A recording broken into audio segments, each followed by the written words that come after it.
Hello. Hey everyone, looks like we're live, mister. Welcome back. I don't know where you guys have been. I know, boy, it just seems like it's been a few weeks since we've seen everyone. What's going on with that? We're just being funny because we've been the ones that are We're gone. never funny. Okay, we're never funny. We have been gone for 2 weeks and we missed you guys. We have actually been in Florida. In fact, if you're tuning in, tell us by any chance if anybody here is from Florida. That'd be very Or if you've been on cool. vacation this past week or two. True that. True that. If you've been on vacation, tell us We'll now. just do the whole thing on vacation stories. Oh, that sounds fun. Oh, I would love to hear that. Tell me your ideal vacation. I mean, that technically qualifies as real estate too, right? Sure. Well, we've been in Florida for 2 weeks. We took the entire family. Okay, you're right. It was 10 days. Let's have precision in language, I guess. Anyway, we've been in Florida for 10 days and missed you guys. Missed 2 Tuesdays. We had a great time at the beach though. Had the entire family out there, 6 kids, bunch of grandkids. It was great. Missed you guys though. Missed a couple of weeks, but if you're tuning in, please pop on and say hello. Tell us what you're sipping tonight, and where you're tuning in from. Love to know. Seems like, I don't know. What do you think the most states are that we see on these live streams? We get some from California. Seems like we've had some from Ohio, maybe. Maybe It's been a lot of different places. Yeah. It's been pretty well widespread. I don't know if there's a most. Yeah. So. Yeah.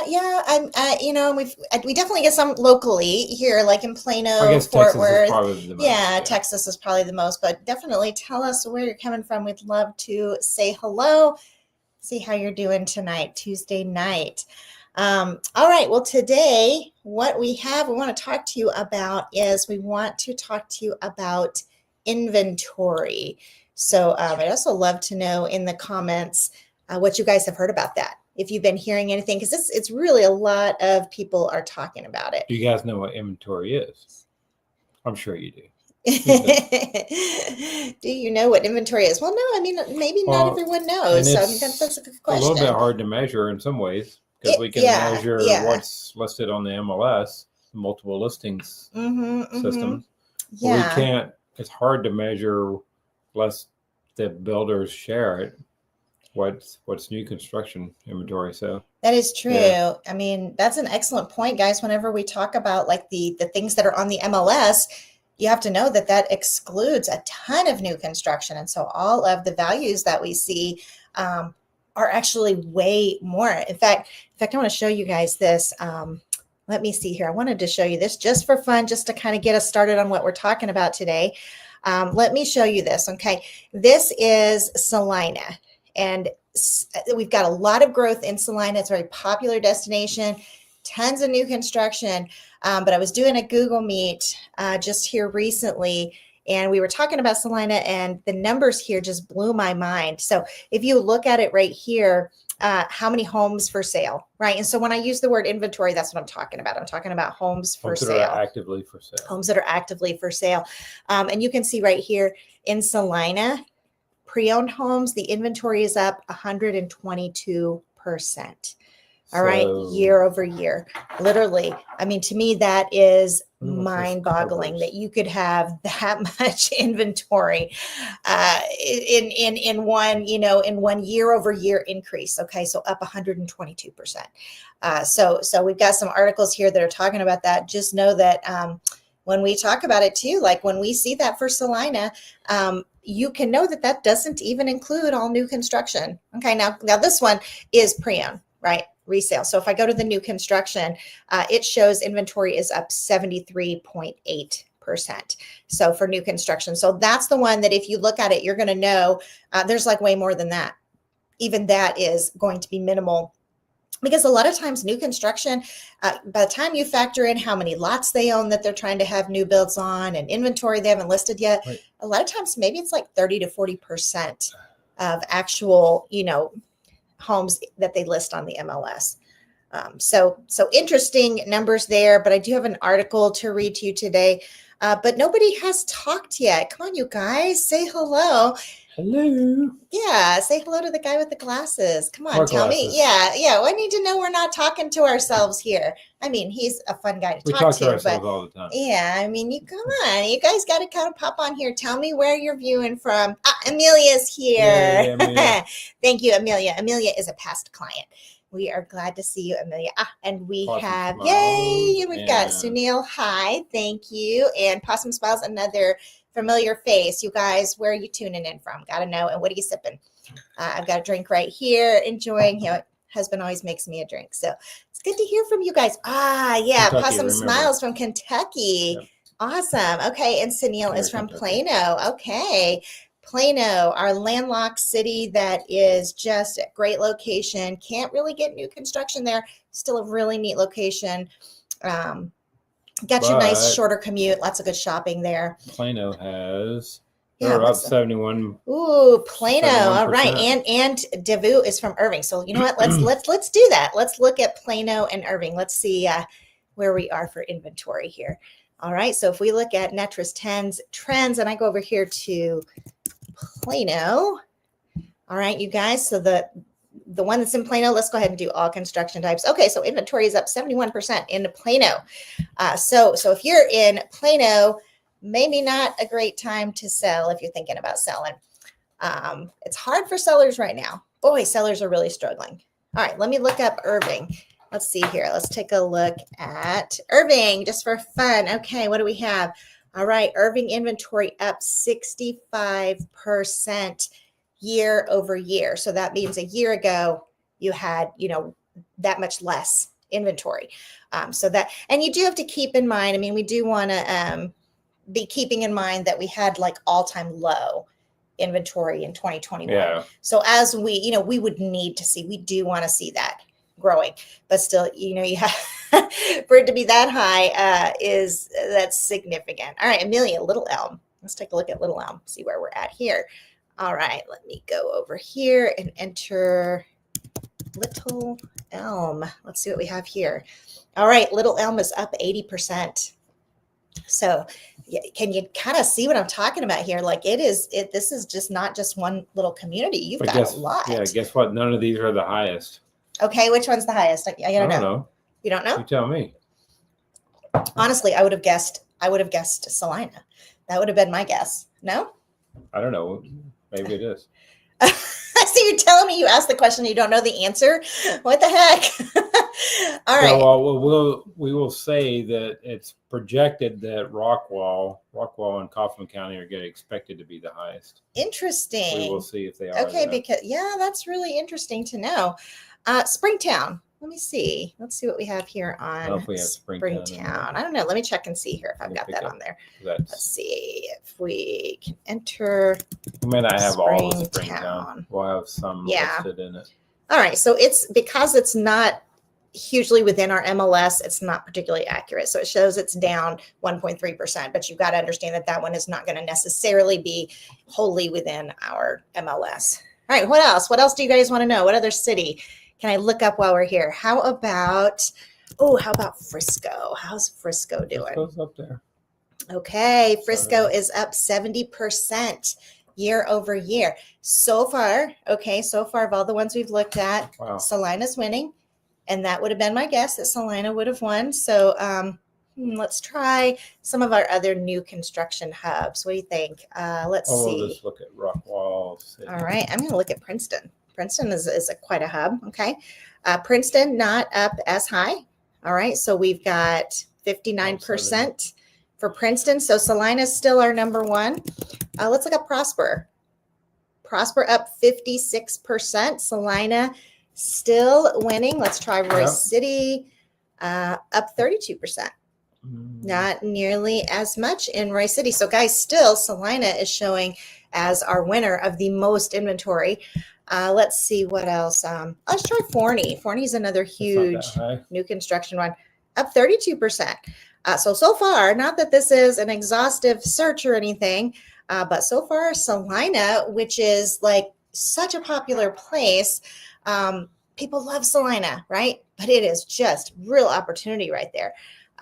in Salena. You got to know that they've got so much new construction there. And I think the pre-owns are hurting the most.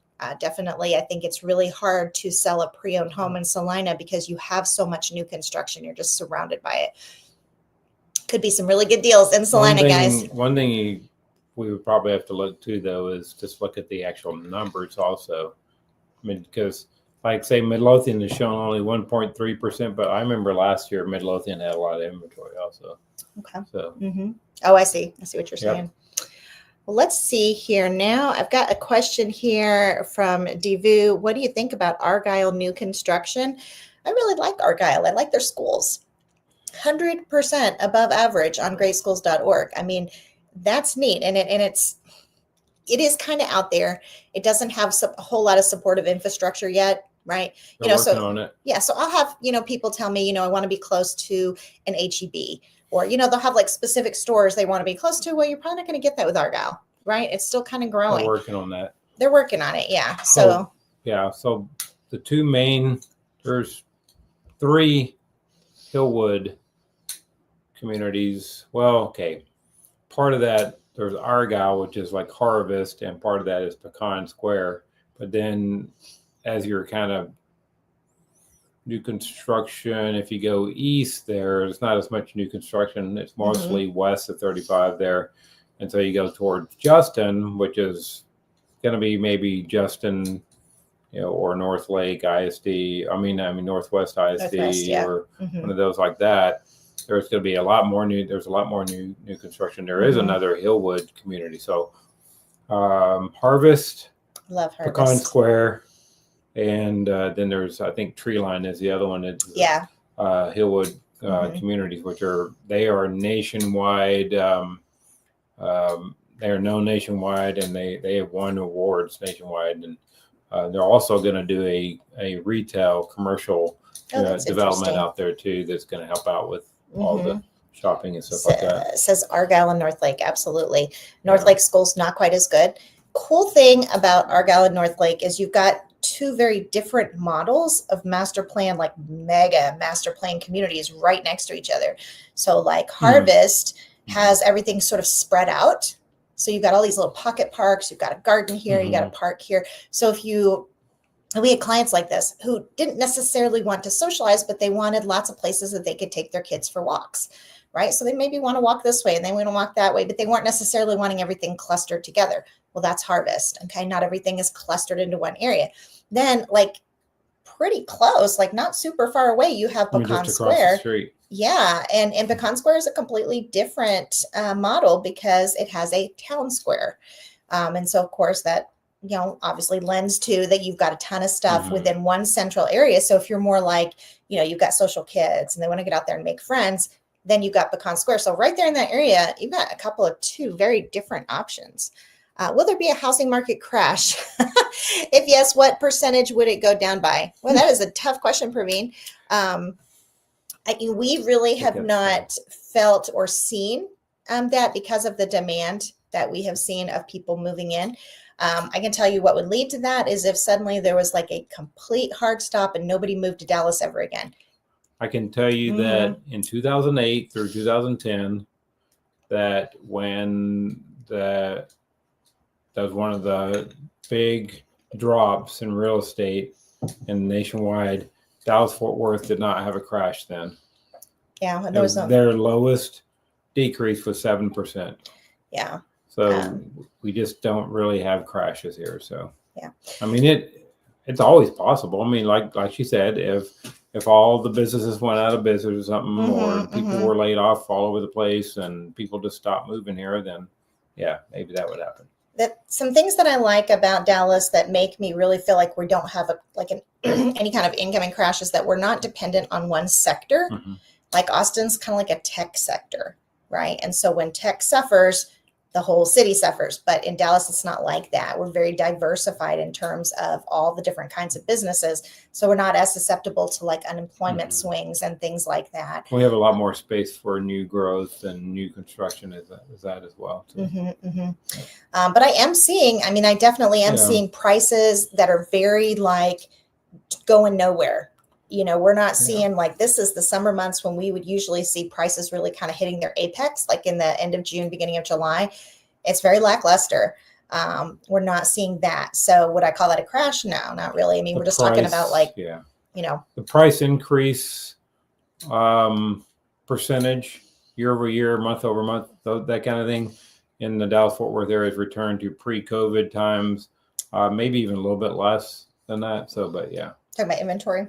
Even the sales price increase and the value increase. So you're not talking about the actual value, but the percentage of increase. Got it. That makes perfect sense. Yeah. The prices aren't there, but the percentage, which really is what you want. Yeah, the price itself is not coming down. Yeah, which is really what you want. Let me show you guys. Let me show you this article that I saw, and then we'll come back and answer some more questions. Let me see here. Okay.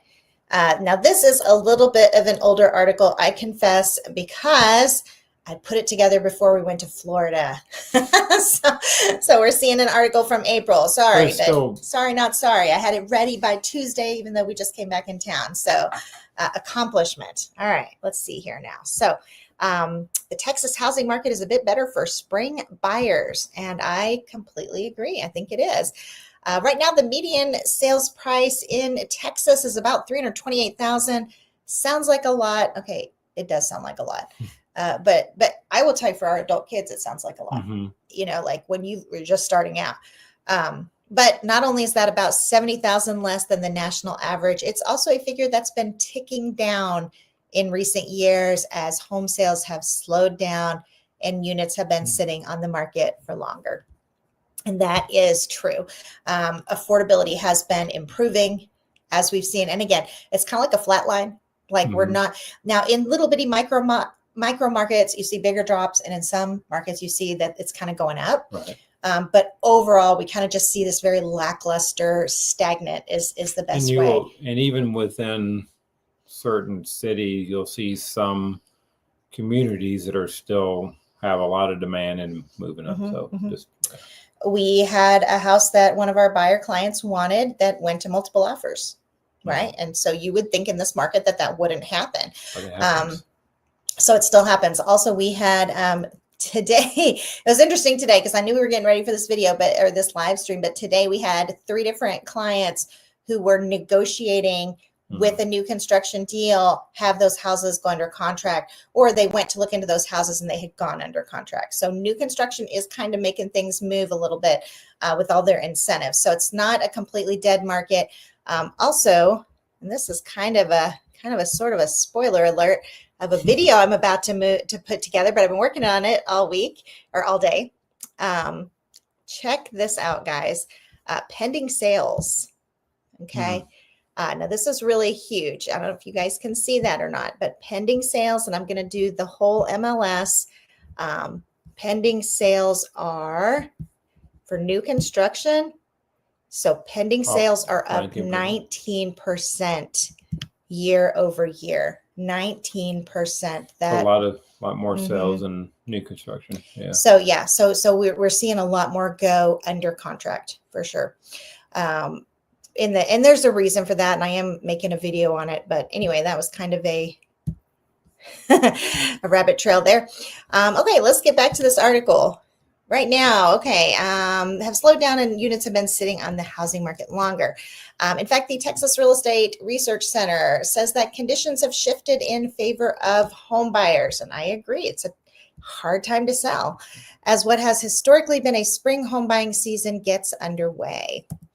Yanling Mayer, a housing economist at the Research Center, joined the Standard with a look at the market. Okay. And so what they do here is kind of a casual interview, all right? Texas Standard, this recent report you co-authored suggests that right now we're in a buyer's market. So then they ask, a buyer's market or just somewhat better for buyers?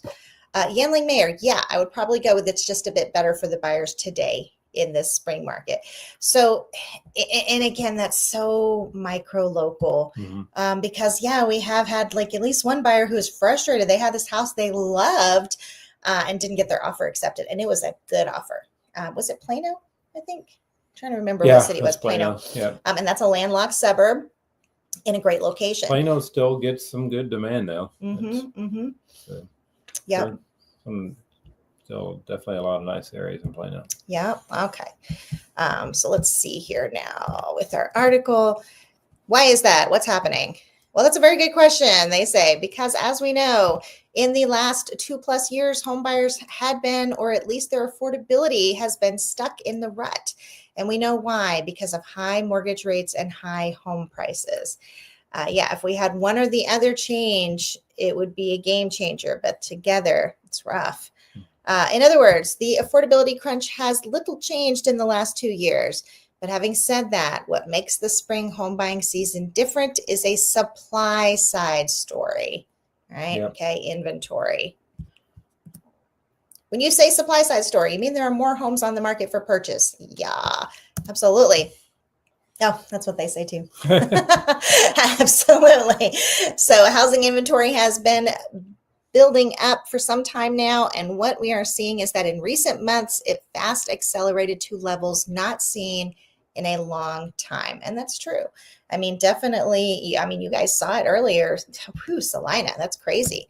All right. Well, you've been analyzing this data for a while, and I'm curious if you were trying to tell someone about whether or not the time is right to buy, or perhaps they should wait into the fall when there's less of a demand for homes, maybe, and there's the prospect of interest rates falling, what would you say? Should people wait, or should they move in the spring? Great question. What do you think? Oh, how would you answer that? I think you would have to take, my personal opinion is you got to take each situation. Definitely. Yeah. I mean, because it could be in the neighborhood you're looking for, you could find something. Could be that if you're looking at new construction, maybe you're going to find a good deal on a forward commitment. Maybe, or even just a buy down and then you refi when the rates go down in the fall. As long as you can afford. If they do, as long as you can afford, you have to make sure you can afford the higher rate later. But, absolutely. But I mean, or maybe you just get a really good deal on on a resale. Yeah, I mean, I can see some of these landlocked areas like Plano. I can kind of see prices going up there because even in this market, because it's so landlocked and it's just a popular city. It's got a great location, got cool malls and stuff like that. So let's see what they say. All right, what is his answer? So that's a very interesting question. So this is a good time to time the market at this point, right? Because you have a lot of inventory and you have a lot of choices. But at the same time, rates are still high. And this expectation that rates may come down, especially with what's going on in the stock market these days. So yeah, should you time the market? So if you ask, go ahead. You should really be watching the treasuries, the absolutely. bond market. Yeah. I mean, the stock market affects what is a kind of a emotional reaction to the economy at the time, and it can change day to day, but the bond market is what's going to give you a better idea of what their rates are going to be like and stuff. So yeah, very, very true. It's that the Fed has an influence, but it's only one of numerous factors, and the bond market definitely plays a role for sure. Absolutely. Okay. So if you ask me to give advice, it's just know your circumstances, right? Yeah, which is exactly what we just said. And know your markets. And if you have to buy, take your time and negotiate, really negotiate. So you have some choices, look at the choices. But if you don't have to, you're just kind of, wait and see. I might wait a bit longer and see what really happens with interest rates. And I think so. Now we did have, a little bit of disappointment today with a client where we had been negotiating back and forth. And the thing you have to know is that when you're negotiating, someone else can come in and get that home under contract. And that can be discouraging when you're kind of going back and forth and you're really fighting for that price. They can, the house is not bound to you when you're negotiating. So you do have to know that. But yeah, otherwise it's very true. Very true is to know your situation. And no, I do think there are good deals to be had right now, especially if you can get a forward commitment. I hope you guys understand, remember what that is. It's when you can get a fixed rate that's not a rate buy down. It's a 30-year fixed rate. Some of them are doing combinations. Like, I mean, for instance, Ashton Woods is doing, you can start at a 299. The second year would be a 399, and the final is a 499. Well, 499 is definitely not market rate, so they're having to do a forward commitment there. So, yeah. In fact, we were negotiating between Ashton Woods and Kay Hovnanian last week, and Ashton Woods had that forward commitment plus rate buy down combo, which is awesome. But the house was overpriced. Way overpriced. Yeah. It was what was it, like 50 or 60,000 overpriced? I can't remember, but it was a lot. And so that's what those rate buy downs are excellent. The forward commitment plus the 2-1 buy down, amazing. You can get in at like a 2 and 3% interest rate. But they're going to try, those builders are going to try to recover their money. And so you just really lean into that market analysis. I can't emphasize that enough. Lean into that market analysis. Our buyer was, smart enough to be like, you know what, 3% isn't worth overpaying $50,000 for this home. So definitely keep that in mind. Depends on each situation. All right, let's see here now. Okay, so what I did now was I went into the actual article that they were referencing, that he was referencing when they interviewed, so that you guys could actually see the article. So this one's Texas Housing Insight. You can see it's the same. Yanling Mayer is the co-writer there. And it talks about Texas housing market reflecting ongoing challenges, weak home sales, okay, reminder of low affordability and cautious buyer behavior, economic uncertainty. Home sales ranked among the weakest on record for a February since 2019. And high mortgage rates continue to weigh in on buyer affordability. So it's just a tough market right now. While inventory growth benefits buyers, and it does, and gives them more leverage and time to make decisions, the current pace of inventory buildup is putting more downward pressure on overall home prices. And so that's what we're seeing.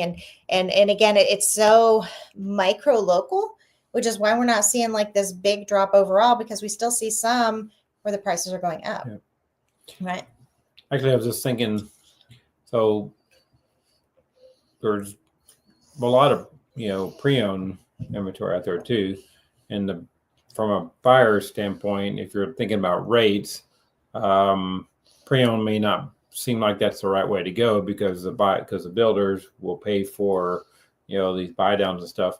However, a seller, you can negotiate that with a seller, and make sure though that if you want to do that, you want to negotiate that the seller actually pays for the buy down and not the lender pay for the buy down. Because if the lender pays for the buy down, then the rate is going to start at a higher rate, because they have to make up for some of their what they're paying for for that buy down. So, but if you can get, instead of negotiating for the price, maybe negotiate for some extra incentives to, which affects the seller's net proceeds the same way, get more incentives or more cash from them to do a buy down. Right. Talk to your lenders and see what you can get.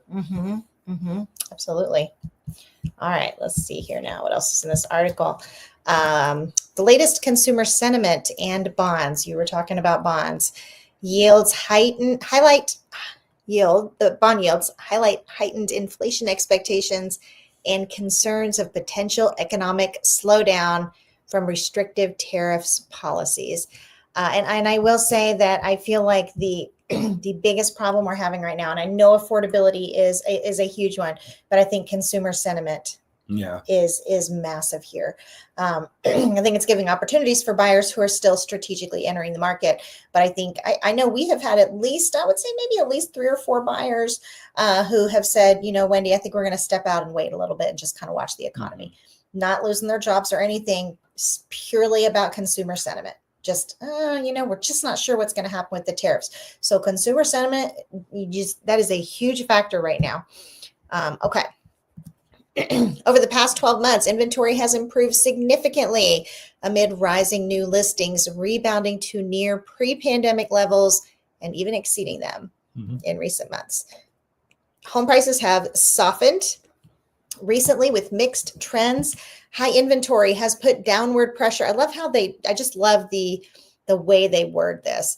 High inventory has put downward pressure on home prices, and overall home prices in Texas rose by 0.9% year over year, the slowest pace since November of 2023. So I think that kind of shows you what I was talking about in terms of we have a stagnant market, but not a crashing market. So just these, usually pre-pandemic, going back to more normal.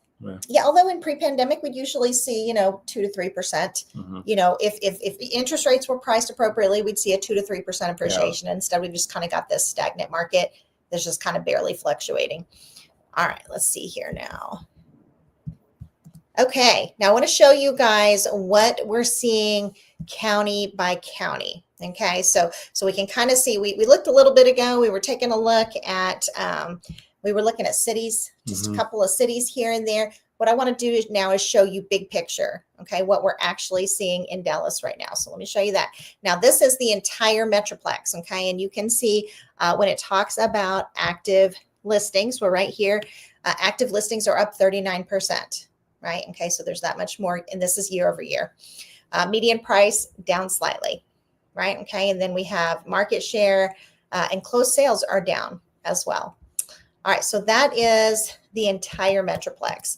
Now we're going to take a look at Denton County, okay, for our updated sales in Denton County. We are down 2.1%, and active listings are up 53%. So just huge there. And then closed sales are down 4.4%. Okay, now let's take a look at Collin County. And I will tell you, Collin County is really the very popular suburb. So chances are, I would say, just a numerous amount of people moving into Collin County. It's very densely populated, and it's definitely where we get the most inquiries on. We get a lot. I mean, we cover the entire Metroplex, but let's say we get a lot there for Collin County. So, okay, what are we seeing for Collin County? All right, sales prices, the median sales price down 3.9%. And then active listings up 56%. Okay, so 3.9%. That's for April. That's significant to be seeing that. Okay. All right, let's take a look at Tarrant County. So when I talk Tarrant County, okay, I'm thinking about places like Fort Worth. We've got Crowley down here. We've got Justin up here in this area. So we've got new construction here. Justin's not. Oh, Justin County's a little bit further north in Denton County. Okay. Yeah. So we've got some new construction in here. West Fort Worth has a lot of new construction. Okay. So let's see what's going on in Fort Worth. Let's see, Tarrant County. Okay. Prices are up 1.1%. Active listings are up also. Closed sales down 10%. All right. Now we're in Dallas County. In Dallas County, I would say overall, I mean, tell me, would you agree with this, that Dallas County probably going to have your least new construction? Yeah.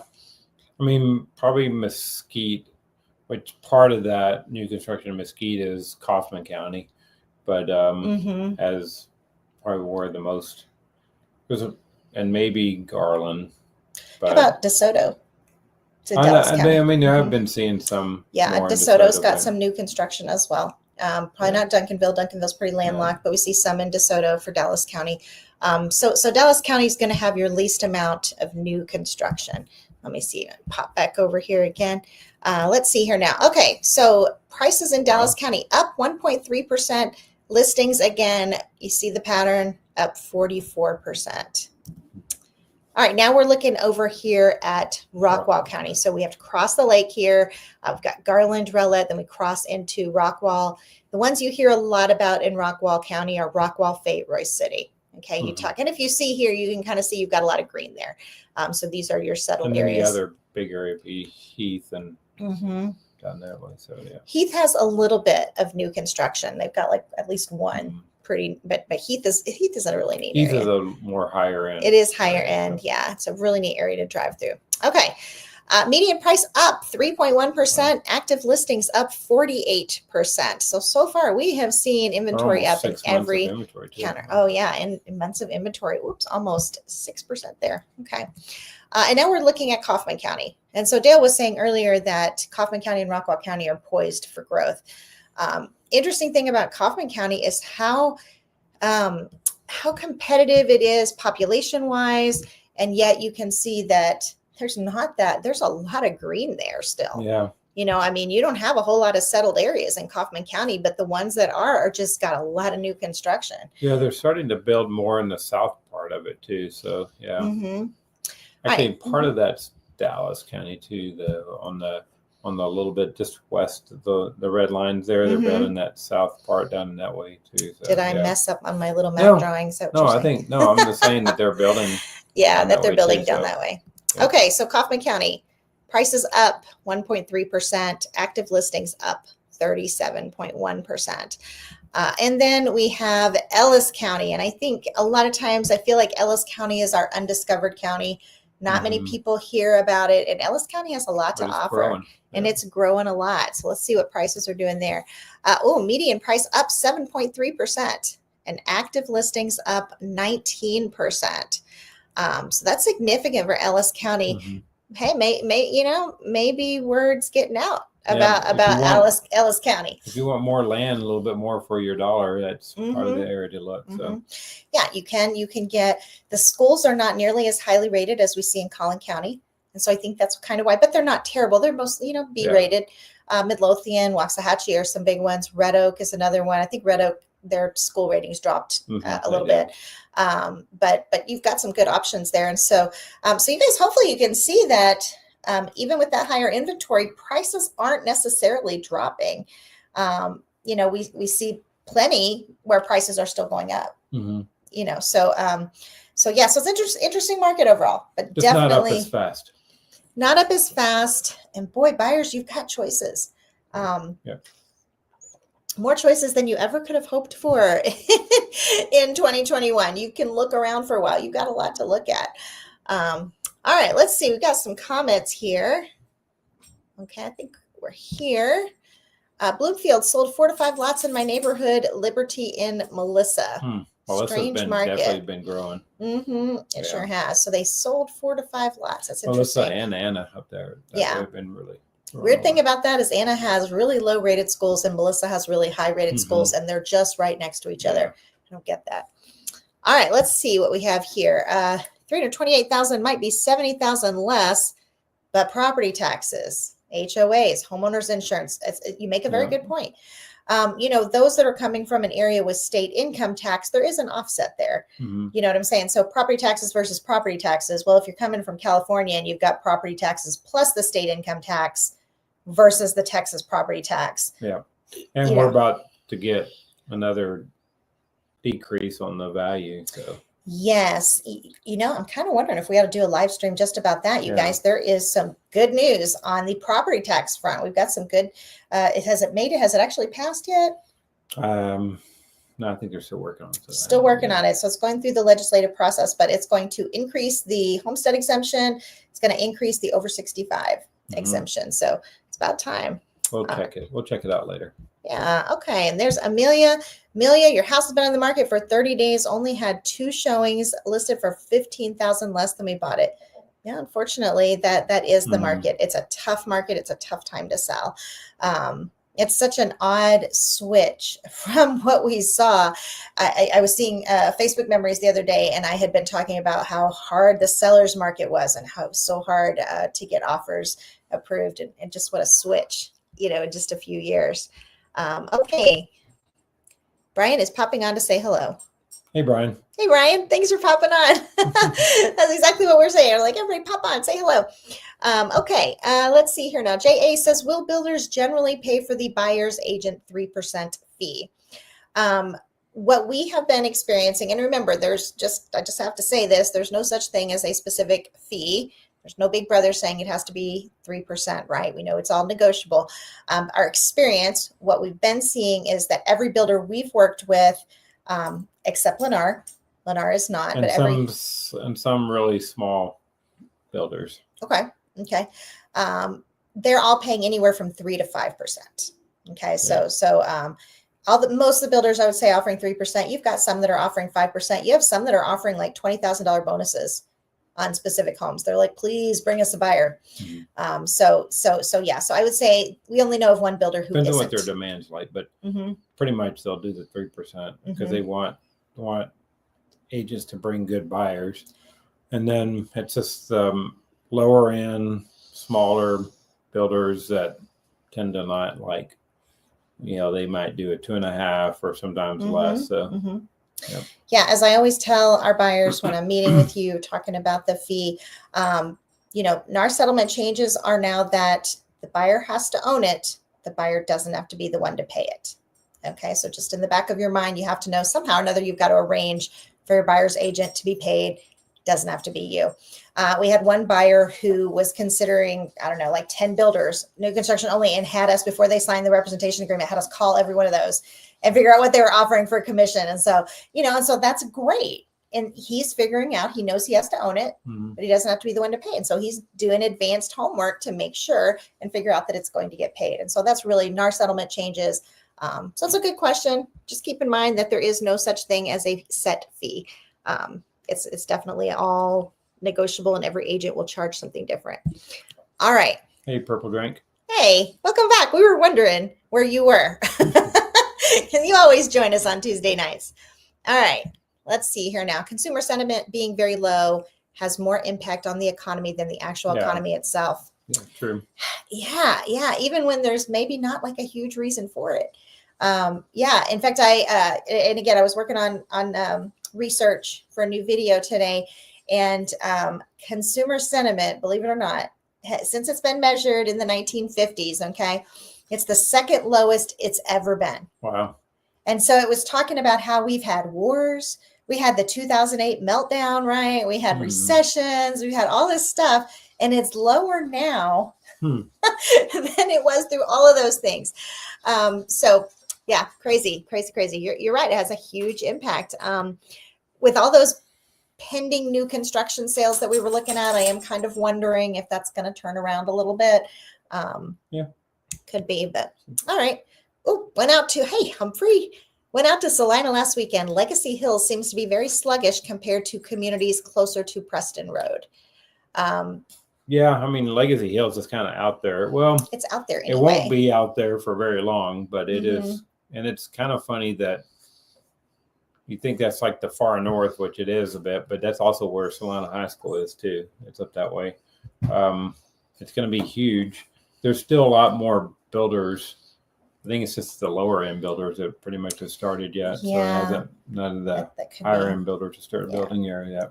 So you've got a few nice builders there, but you've got Starlight, you've got DR Horton, Union Main Beezer is building. Let's see, Lennar is out there. Is that Shenwood started? I don't remember. You've got a cluster of low end builders. I'm just a little bit concerned. It's a nice community. I would say, like, I'm a little concerned down the road it might turn like really into rentals because you got such a cluster of really affordable builders. Or just kind of low Hopefully prices. The other ones will bring it up some more. That would be my hope as well. Yeah. So frustrating thing about Legacy Hills, Humphrey, and you can tell us if you experienced this as well, is like you just can't get around. They don't have roads built yet. You're having to take this circuitous route, to see things. So that is definitely, that's a frustrating thing about Legacy Hills right now. It's going to be massive. I mean, it is just huge. We went out there with the drone, took all kinds of footage. Del Webb, the 55 plus community is in there. So it's kind of its own little thing. So it's kind of cool. Humpty Dumpty. Hello. We know exactly who you are. Current client. Meeting with Humpty Dumpty. What? The end of this week, right? Yeah, next week. Showings next week. Okay, gotcha. Well, hello. Excited about getting out there and taking a look. You've got some good communities picked out. All right. Purple Drink got the late notification that you were live. Man, YouTube messed up. What's up with that? That's crazy. Okay, let's see here. Humphrey. Yes, the roads are rough out there. Yeah. They really are. And just takes so long. Us trying to get drone footage was crazy because, we're having to, 10 minutes later, we're in this other little section of Legacy Hills and we're driving all over the place. So it's really wild. Well, anyone else? Any other comments, questions, any other cities you want to see inventory on? All right, just pop it in the comment or we're going to head out for dinner. We've got what's on the menu? Chicken cacciatore? Yep. Yeah, we've got that kind of cooking on the stove there. So we're probably going to head out here and go get some dinner unless anybody has any other questions. So glad you guys joined us today. It's good to meet you. And also, even after it's live, if you have questions about specific cities, or if you'd love to see a specific topic for us to talk about in these live streams, drop it in the comments section, because we can definitely take a look at that. Love talking Dallas market. Just a real passion. Love talking all the data. So, all right. Well, you guys, everybody have a terrific evening, and we're going to sign off. We'll talk to you again soon. Bye. Bye.